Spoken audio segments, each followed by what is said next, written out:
ഇതാണ് ഇടിയിറച്ചി.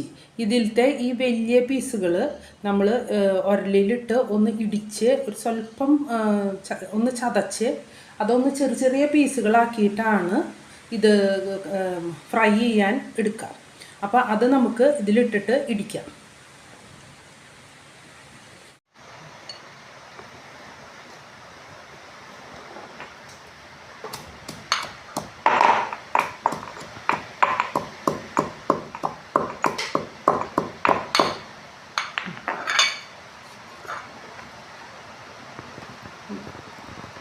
എന്നിട്ട് ഇതുപോലെ ഒന്ന് പൊടിയാക്കാം.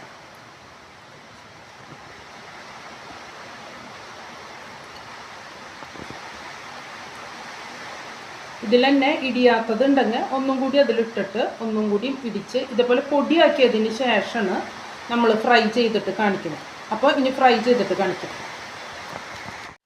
ഇതാണ് ഇടിയിറച്ചി ഉരലിലിട്ട് ഒന്ന് ചതച്ചത്. ഇടിയുരലിൽ ചെറിയ ഉരല് അതിലിട്ട് ചതച്ച് വെച്ചിട്ടുള്ളത്. പിന്നെ ഇതിലേക്ക് ആവശ്യമായ സാധനങ്ങളാണ് ചുവന്നുള്ളി ചെറുതാക്കി അരിഞ്ഞത്, വറ്റൽമുളക്, പിന്നെ കറിവേപ്പില, ആവശ്യത്തിന് ഉള്ള ഉപ്പ്, പിന്നെ വെളിച്ചെണ്ണ. അപ്പോൾ നമുക്ക് തീ കത്തിച്ച് പാൻ വയ്ക്കാം. പാൻ വെച്ച് നല്ലോണം ചൂടായി കഴിയുമ്പോൾ വെളിച്ചെണ്ണ വയ്ക്കാം. കുക്കിംഗ് നടന്നുകൊണ്ടിരിക്കുമ്പോൾ പുറത്ത് നല്ല മഴയായിരുന്നു കേട്ടോ. അതാണ് ഒരു സൗണ്ട് അതിലിങ്ങനെ എപ്പോഴും കേട്ടുകൊണ്ടിരിക്കുന്നത്. പിന്നെ വറ്റൽ മുളകല്ല, അത് തെറ്റി പറഞ്ഞതാണ്. അത് ഇടിമുളക് അഥവാ ചതച്ച മുളകാണ് കറിയിലിടേണ്ടത്. അത് ഞാൻ തെറ്റി പറഞ്ഞതാണ് കേട്ടോ. പിന്നെ ആദ്യമായി കാണുന്നവർ സബ്സ്ക്രൈബ് ചെയ്യാൻ മറക്കരുത്. വെളിച്ചെണ്ണ നല്ലോണം ചൂടായി കഴിയുമ്പോൾ ഇതിലേക്ക് ആവശ്യമായ എരിവിനാവശ്യമായ ഇടിമുളക്, ചതച്ച മുളക് എന്നൊക്കെ പറയും, ആ മുളക് ഇടുക. ഞാൻ 1.5 സ്പൂണാണ്, നിറച്ചും 1.5 സ്പൂണാണ് ഞാൻ എടുത്തിരിക്കുന്നത്.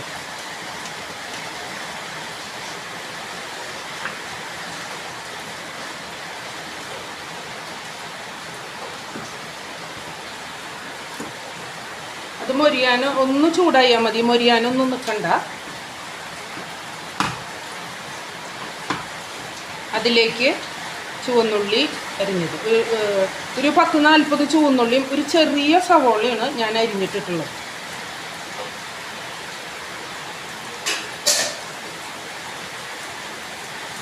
അത് നല്ലോണം മിക്സ് ചെയ്യുക.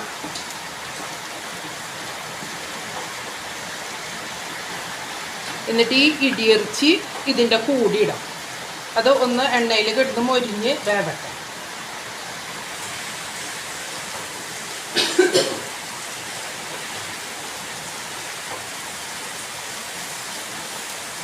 എന്നിട്ട് ഇത് നല്ലോണം മിക്സ് ചെയ്യും. ആവശ്യത്തിനുള്ള ഉപ്പും ഇപ്പം ചേർത്ത് കൊടുക്കാം.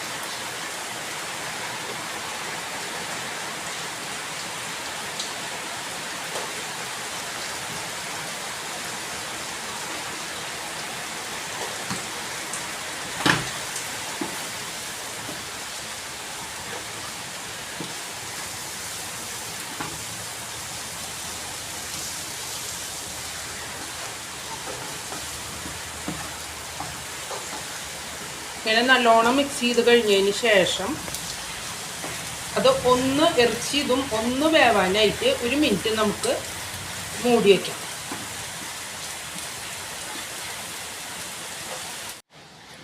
ഒരു 5-6 മിനിറ്റ് മൂടി വെച്ച് വേവിച്ചുണ്ടായിരുന്നു. അത് കുറച്ച് കഴിഞ്ഞപ്പോൾ ഞാൻ ചെറുതീയിലാക്കിയിട്ടാണ്, എന്നിട്ടാണ് മൂടി വെച്ചിട്ട് വേവിച്ചിട്ടുണ്ടായിരുന്നത്.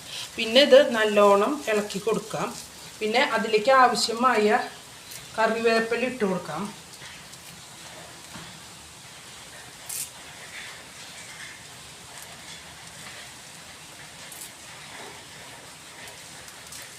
എന്നിട്ട് നല്ലോണം മിക്സ് ചെയ്തിട്ട് അത് ഓപ്പണാക്കി വെച്ചിട്ട് ഒരു 10 മിനിറ്റ് അങ്ങനെ ഇരിക്കണം. എന്നാലാണ് അതിലത്തെ വെള്ളം ഇതൊക്കെ വറ്റി ഫ്രൈ ആയി വരുള്ളൂ. അപ്പോൾ കുറച്ച് ക്രിസ്പി ആയിട്ട് വരാൻ.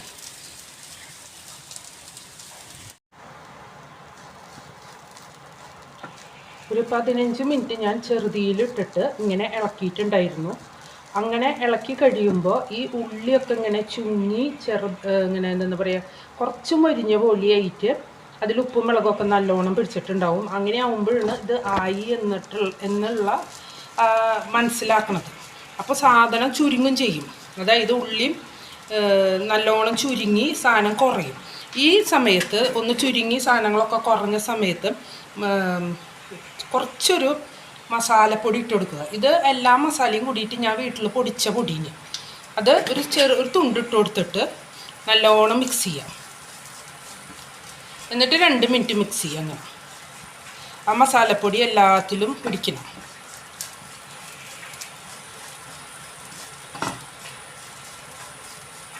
ഇതൊക്കെ ചെയ്യണത് ആദ്യം കുറച്ച് നേരം മാത്രമേ വലിയ തീയിലിട്ടിട്ടുള്ളൂ.